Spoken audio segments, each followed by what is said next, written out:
Papera da paper berezi bat, zelulosaska, zaitu puntu batzu bezala. Horiek dira landarien azpiak, daude paperen barru. Bai, orduan.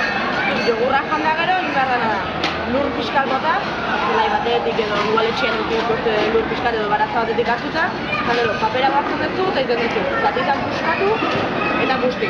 Ez ekatzen pixkal hartzeko. Lurran gainea botatzen duzu, eta gero ongarria. Hau da azkenean, komposta horratikan lortuko genukena. Bai, orduan, hotza botatzen duzunean, ura.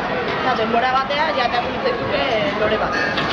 Bai, orduan, pixka da pentsaratzeko, horren ez gauza botan arren, gauza asko zigarren dizulatu zantzaketela, eta jolas moduan, horako ariketatxo bat. Bale, eskerrik asko zuri. Gracias.